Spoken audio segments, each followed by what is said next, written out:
Just going live here. I'm gonna record this. Finally broke below this this channel, this support channel here that was guiding us sort of out of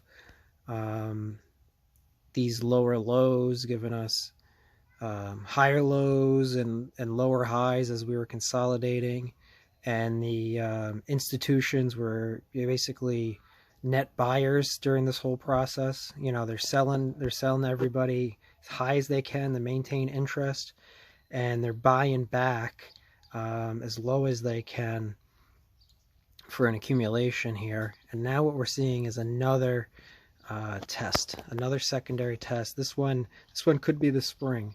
I anticipated the spring to occur somewhere around around this area here. What is a spring? A spring is really when the price dips down below into the to the lower support. There's like usually, oops, hold on, let me get off of that. There's two, zoom in. There's like two support bands down here, and what needs to happen is the price needs to drop down into it. We still have a ways to go, actually. Let me go to the let's make this more interesting. Let's go to the 1 minute. All right, look at that. Wow, that's impressive. That is a significant drop there. All right, let's see, 5 minutes. All right, so we're still kind of far away from where we need to be for this to be what I would call a true spring. We need to get below 33.5. Once we get below 33.5, and we can then close above, let's say on the hour candle, that could be the spring there. That's the final shakeout where composite man or the market makers or the institutions or the whales, whatever we want to call them, they're testing those waters. They want to see who's willing to sell down there.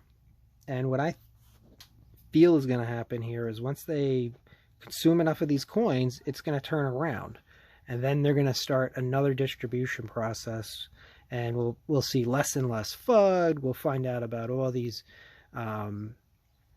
you know, major corporations that bought in. You know, somebody's moving the market up.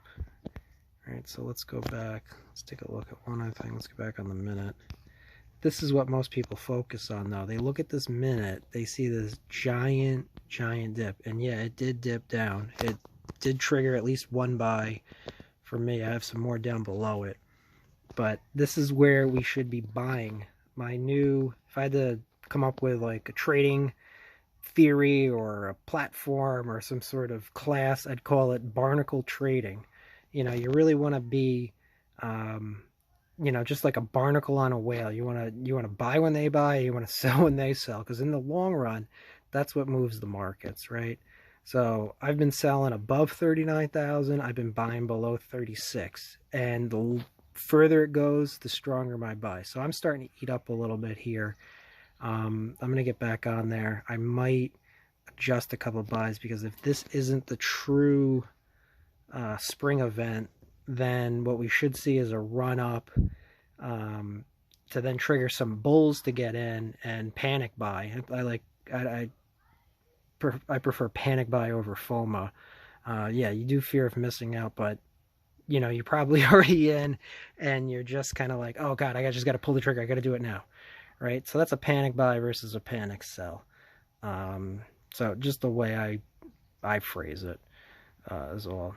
So what are we looking at here? We are looking at above 35,000 again. We could see one more of these just to see if it spooks the market and gets everybody to get shaken from their position. But again, don't forget, the entire point of this is to shake your coins from your wallet so that the institutions can accumulate them for the next phase. Yeah, and they really love trading these bands. There's traps both ways, right? Look at this up and down movement. You know, all I do is I feel comfortable playing off of these support and resistance lines, but only within the trading range at this time.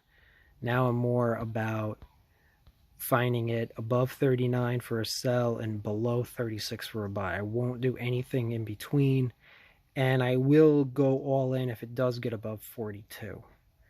30.8 is where I see the real spring event. Somewhere, let's go to the hour. Somewhere down here.